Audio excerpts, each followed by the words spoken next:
Jack Paulson, who resigned because he didn't want to support the censorship in China, right? Tell us about that. Well, this is what we need to do. And people say it's hard, but I don't ever remember saying it was going to be easy. We have to stop cooperating with our own enslavement.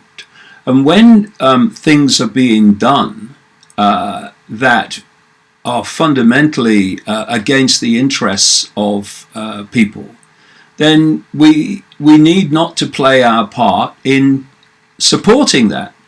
And of course, if you want to see the world in the so-called West and where it's going, then look at China. Because China's been a closed society for, of course, a very long time, closed in terms of government control. And therefore, they've been able to push this on even quicker than they have in the West, where there's still some channels and checks and balances, though they're disappearing, to slow it down. And when you have these extraordinary hypocrites in Silicon Valley who talk about being progressive, which of course is equated with liberal when it's the opposite of it, and they act as censors for the Chinese government so that they can get in on the act in China. So it's not a case, I mean, how much money do the Zuckerbergs and such people and the Brins and the Pages, how much do they want? But of course, money in the end at that level is not even about just greed, though it's certainly that. It's about control money and you control so much else. And if they were genuine people, which they're not, they would be saying to the Chinese government, sorry, we represent freedom and justice and fairness and decency, and we are not going to get involved in your country if we have to censor anything. Instead, what you have are the same people talking about we must stop fake news, which is just a symbol for anything that's challenging the official narrative. We must protect people. We must not let people say that because someone might be upset.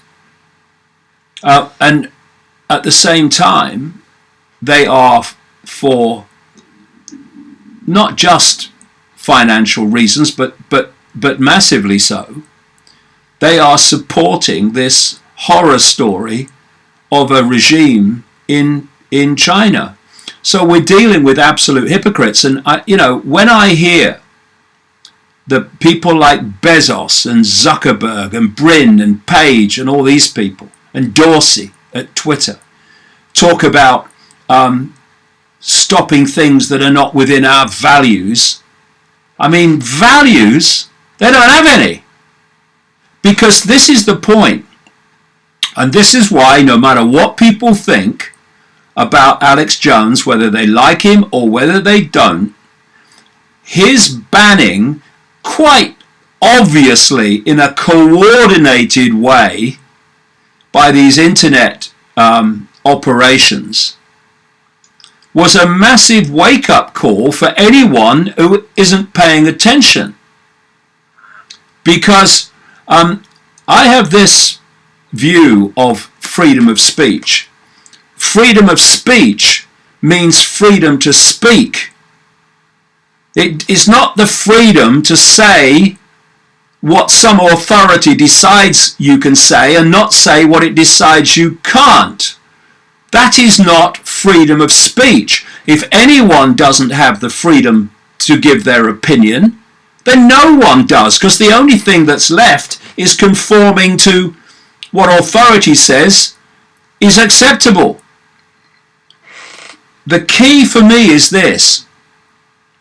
Once you censor information and opinion speech before the point of delivery, you're going down the road of 1984 and then some.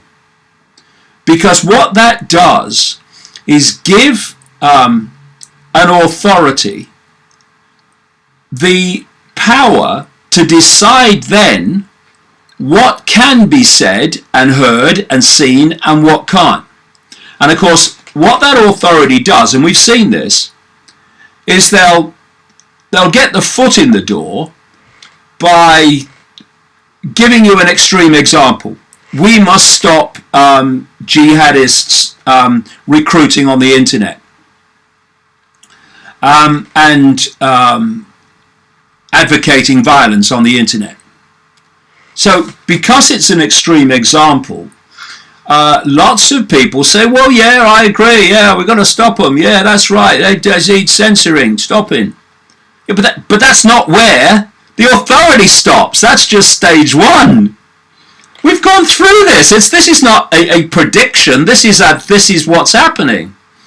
And then they say, oh, we must stop that. So then the fake news came in, which, like I say, is just Orwell speak for anything that's being said that we don't want people to hear.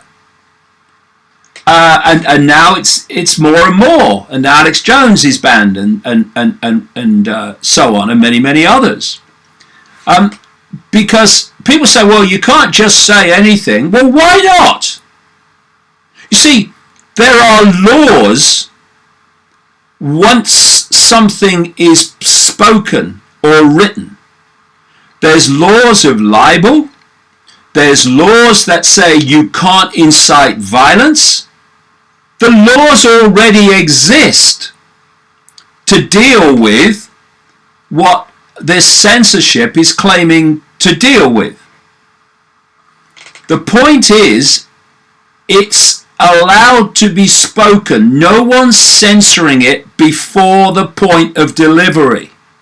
And what this means is that there is no authority or no power for an authority to say, therefore, what can and cannot be seen and heard. Once it's delivered, then if it's inciting violence, there's other laws. But you are preventing any authority having the power to say what you can say and not say. And because it's being allowed to be spoken, the court of public opinion then has the information on which to decide if it thinks what is being said is acceptable or not. But it doesn't have that ability to make that decision if it never hears it, because some authority is saying that cannot be heard. And what this, well, he's a little boy in short trousers in my view. I mean, the idea that he runs Facebook is hilarious, you know, for Zuckerberg. But what he's saying now is that they are working on algorithms, and if they're working on them, then they have them. It's just a matter of justifying it being played out, because it's nothing to do with him. Algorithms that will censor information, of course, encoded in certain ways, the algorithms, to pick up all the things that the authorities don't want people to hear. And so we have this war now on the free flow of information and opinion. Of course, we've seen that so obviously in Britain with the constant and hysterical attacks on the opposition leader in Britain of the Labour Party, Jeremy Corbyn, where the Zionist lobby has been branding him an anti-Semite and the Labour Party an anti-Semite. Now, this is actually nothing to do with anti-Semitism, which is a misnomer anyway, because it actually means anti-Arab. The vast, great, overwhelming majority of Semite races and Semite peoples, which is a language group and not a race, are Arabic peoples. So even the very name is a misnomer. But it's nothing to do with stopping racism. It's to do with creating a chill on anyone who wants to expose or criticize the disgusting psychopathic regime that currently runs the government of Israel, headed by Netanyahu and his mob, because that's what it is. And you have in this country, you see, a conservative party currently in government that will never criticize Israel. You have what's left of it, a liberal Democrat party, so-called centre, that will never criticize Israel. You have the Blairite swathe of the parliamentary Labour Party, its members of parliament, who will never criticize Israel. Blair wouldn't allow it. Which left this group of people around Corbyn and Corbyn himself who were still willing to call out Israel for its disgusting treatment of Palestinian people and its manipulation of the affairs of other countries. So this whole abuse of the Labour Party and Corbyn over "you're an anti-Semite" is purely focused on so intimidating them, so getting them to want to be seen as not anti-Semitic, that they have now accepted this vastly, massively too broad definition of anti-Semitism, which is being accepted by the British government. Now the Labour Party has accepted it with a real minor weak rider, which was not the one that Corbyn wanted. And this new definition of anti-Semitism, which was orchestrated into being by the Zionist lobby, is aimed at one thing and one thing only: to so broaden the definition of anti-Semitic that there's basically nothing left you can say about the behavior of the Israeli government that will not be dubbed racism. And this is, I said in a video recently, this is not just for what Israel has done to the Palestinians. It's not only for what Israel is doing. It's for what Israel plans to do. They are getting their censorship in early.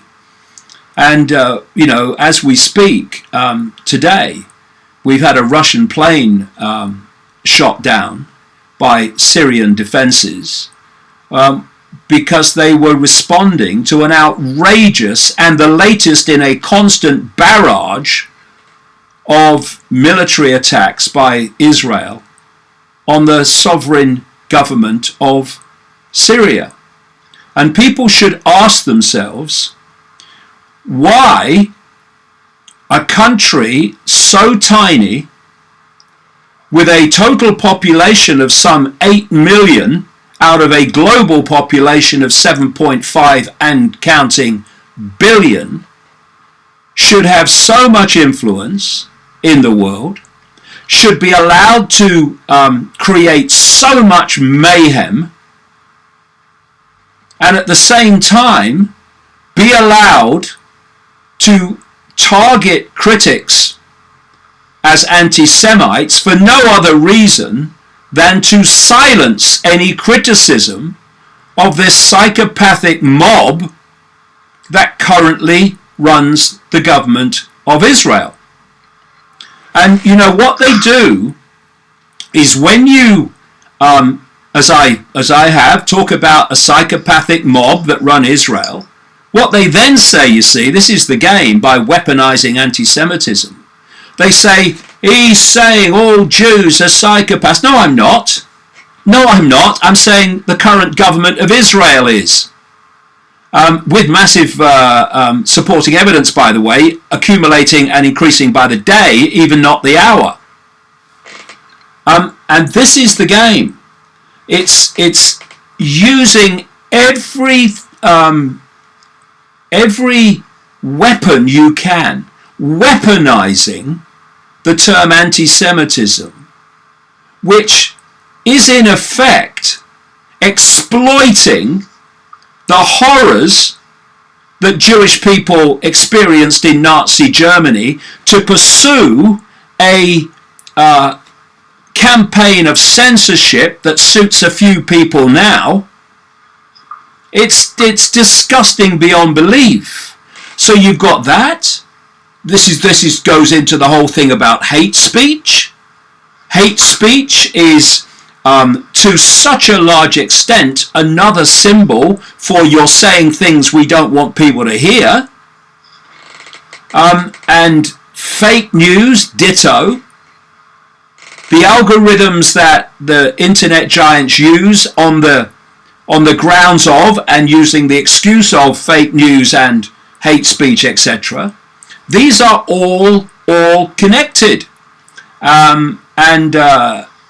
Like I say, there's a war on freedom of speech, and it's coming from every angle. And people need to have some frickin' backbone.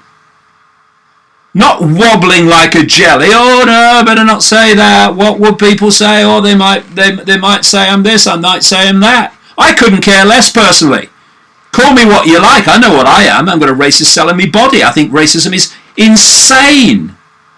We're all one consciousness having different experiences for a very short time. The labels are just that, labels for an experience. They're not an I. So my very philosophy on life and the nature of reality is that racism and judging people by race or by any other group tag is insanity and fundamental confirmation of a complete misunderstanding of the nature of reality itself. So I don't care what people hurl at me. They try to stop my public events. They're trying to silence me in many and various ways, but I won't shut up. And the more people who will go down that road, the more freedom, and freedom of speech is the basis of all freedoms, will not be deleted. The more they don't, by definition, it will.